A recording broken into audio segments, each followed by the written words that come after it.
अगर देश में आज लोकसभा चुनाव होते हैं तो किस पार्टी की बनेगी सरकार और कौन बनेगा देश का अगला प्रधानमंत्री। तो इसी बीच जनता के बीच से एक ओपिनियन पोल सर्वे आया है। क्या है वो ओपिनियन पोल सर्वे जिसके आंकड़े आपको भी चौंका सकते हैं।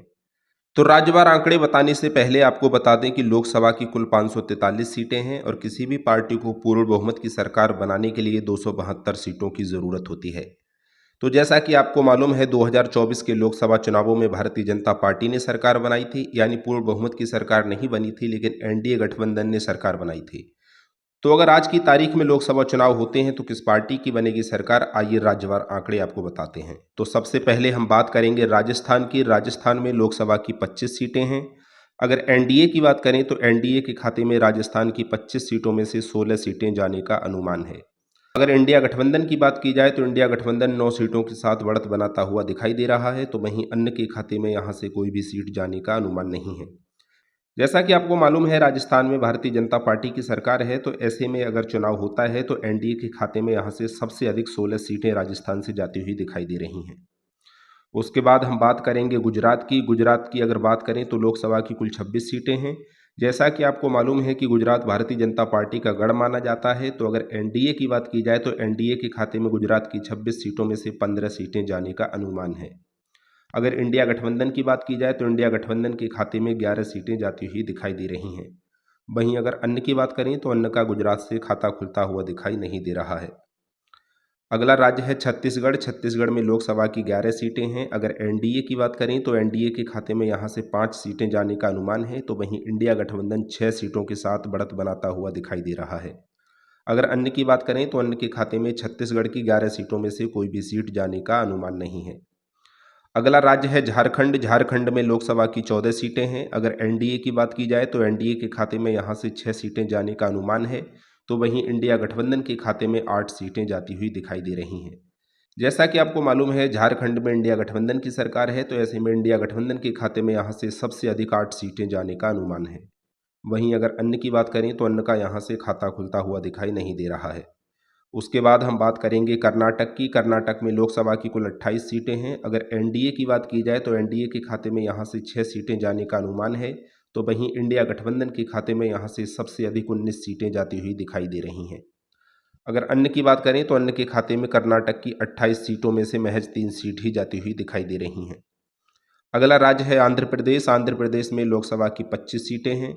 अगर एनडीए की बात की जाए तो एनडीए के खाते में यहाँ से महज 1 सीट ही जाने का अनुमान है, तो वहीं इंडिया गठबंधन के खाते में 7 सीटें जाती हुई दिखाई दे रही हैं। अगर अन्य की बात करें तो अन्य के खाते में यहाँ से सबसे अधिक 17 सीटें जाने का अनुमान है। उसके बाद हम बात करेंगे मध्य प्रदेश की। मध्य प्रदेश में लोकसभा की 29 सीटें हैं। अगर एनडीए की बात की जाए तो एनडीए के खाते में यहाँ से सबसे अधिक 16 सीटें जाने का अनुमान है। वहीं अगर इंडिया गठबंधन की बात करें तो इंडिया गठबंधन के खाते में 13 सीटें जाती हुई दिखाई दे रही हैं। वहीं अगर अन्य की बात की जाए तो अन्य का यहाँ से खाता खुलता हुआ दिखाई नहीं दे रहा है। उसके बाद हम बात करेंगे केरल की। केरल में लोकसभा की कुल 20 सीटें हैं। अगर एनडीए की बात करें तो एनडीए का केरल से खाता खुलता हुआ दिखाई नहीं दे रहा है। वहीं इंडिया गठबंधन की बात करें तो इंडिया गठबंधन केरल से क्लीन स्वीप करता हुआ दिखाई दे रहा है। यानी इंडिया गठबंधन के खाते में केरल की 20 सीटें जाने का अनुमान है, तो वहीं अगर अन्य की बात करें तो अन्य का यहाँ से खाता खुलता हुआ दिखाई नहीं दे रहा है। उसके बाद हम बात करते हैं तमिलनाडु की। तमिलनाडु में लोकसभा की 39 सीटें हैं। अगर एनडीए की बात की जाए तो एनडीए के खाते में कोई भी सीट जाने का अनुमान नहीं है, तो वहीं इंडिया गठबंधन के खाते में तमिलनाडु की 39 सीटों में से 33 सीटें जाती हुई दिखाई दे रही हैं। अगर अन्य की बात करें तो अन्य के खाते में तमिलनाडु की 39 सीटों में से 6 सीटें जाने का अनुमान है।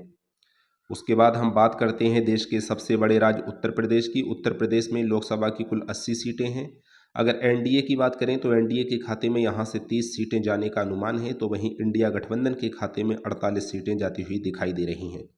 अगर अन्य की बात करें तो अन्य के खाते में महज 2 सीटें ही जाने का अनुमान है।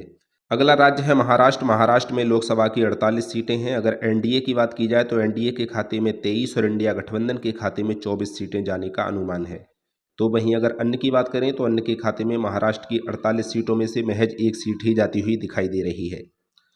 अगला राज्य है तेलंगाना। तेलंगाना में लोकसभा की 17 सीटें हैं। अगर एनडीए की बात करें तो एनडीए का यहाँ से खाता खुलता हुआ दिखाई नहीं दे रहा है। वहीं अगर इंडिया गठबंधन की बात की जाए तो इंडिया गठबंधन 16 सीटों के साथ बढ़त बनाता हुआ दिखाई दे रहा है। अगर अन्य की बात करें तो अन्य के खाते में तेलंगाना की 17 सीटों में से महज एक सीट ही जाने का अनुमान है। अगला राज्य है पश्चिम बंगाल। पश्चिम बंगाल में लोकसभा की 42 सीटें हैं। अगर एनडीए की बात करें तो एनडीए के खाते में 14 और इंडिया गठबंधन के खाते में यहां से 8 सीटें जाने का अनुमान है। वहीं अगर अन्य की बात करें यानी कि टीएमसी की बात की जाए तो टीएमसी के खाते में यहां सबसे अधिक 20 सीटें जाती हुई दिखाई दे रही हैं। उसके बाद हम बात करेंगे उत्तर पूर्वी राज्यों की। उत्तर पूर्वी राज्यों की अगर बात करें तो यहाँ पे लोकसभा की कुल 11 सीटें हैं। अगर एनडीए की बात करें तो एनडीए के खाते में यहाँ से 3 सीटें जाने का अनुमान है, तो वहीं इंडिया गठबंधन के खाते में सबसे अधिक 8 सीटें जाती हुई दिखाई दे रही हैं। अगर अन्य की बात करें तो अन्य के खाते में यहाँ से कोई भी सीट जाने का अनुमान नहीं है। अगला राज्य है असम। असम में लोकसभा की 14 सीटें हैं। अगर एनडीए की बात की जाए तो एनडीए के खाते में यहाँ से 8 सीटें जाने का अनुमान है, तो वहीं इंडिया गठबंधन के खाते में 6 सीटें जाती हुई दिखाई दे रही हैं। अगर अन्य की बात करें तो अन्य के खाते में यहाँ से कोई भी सीट जाने का अनुमान नहीं है। उसके बाद हम बात करते हैं हिमाचल प्रदेश की। हिमाचल प्रदेश में लोकसभा की 4 सीटें हैं। अगर एनडीए की बात करें तो एनडीए के खाते में 2 और इंडिया गठबंधन के खाते में भी यहाँ से 2 सीटें जाने का अनुमान है। वहीं अगर अन्य की बात करें तो अन्य का यहाँ से खाता खुलता हुआ दिखाई नहीं दे रहा है। अगला राज्य है दिल्ली। दिल्ली में लोकसभा की 7 सीटें हैं। अगर एनडीए की बात की जाए तो एनडीए के खाते में 3 सीटें जाने का अनुमान है।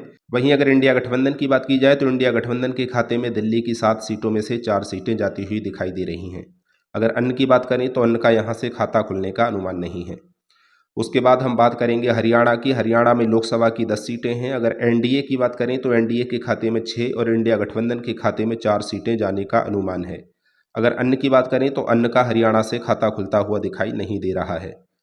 अगला राज्य है ओडिशा। ओडिशा में लोकसभा की 21 सीटें हैं। अगर एनडीए की बात की जाए तो एनडीए के खाते में 6 और इंडिया गठबंधन के खाते में 4 सीटें जाने का अनुमान है। वहीं अगर अन्य की बात करें तो अन्य के खाते में यहाँ से 11 सीटें जाती हुई दिखाई दे रही हैं। उसके बाद हम बात करेंगे उत्तराखंड की। उत्तराखंड में लोकसभा की 5 सीटें हैं। अगर एनडीए की बात करें तो एनडीए के खाते में 3 और इंडिया गठबंधन के खाते में 2 सीटें जाने का अनुमान है। अगर अन्य की बात करें तो अन्य का यहाँ से खाता खुलता हुआ दिखाई नहीं दे रहा है। उसके बाद हम बात करते हैं गोवा की। गोवा में लोकसभा की 2 सीटें हैं। अगर एनडीए की बात करें तो एनडीए के खाते में गोवा की 2 सीटें जाने का अनुमान है, तो वहीं इंडिया गठबंधन और अन्य के खाते में यहाँ से कोई भी सीट जाने का अनुमान नहीं है। अब बात करते हैं जम्मू कश्मीर एंड लद्दाख की। तो यहाँ पे लोकसभा की 6 सीटें हैं। अगर एनडीए की बात करें तो एनडीए के खाते में 3 और इंडिया गठबंधन के खाते में भी 3 सीटें जाने का अनुमान है। वहीं अगर अन्य की बात करें तो अन्य का यहाँ से खाता खुलता हुआ दिखाई नहीं दे रहा है। उसके बाद हम बात करेंगे लद्दाख के अलावा अन्य केंद्र शासित प्रदेशों की। तो यहाँ पे लोकसभा की कुल 6 सीटें हैं। अगर एनडीए की बात की जाए तो एनडीए के खाते में 4 सीटें जाने का अनुमान है, तो वहीं इंडिया गठबंधन के खाते में 2 सीटें जाती हुई दिखाई दे रही हैं।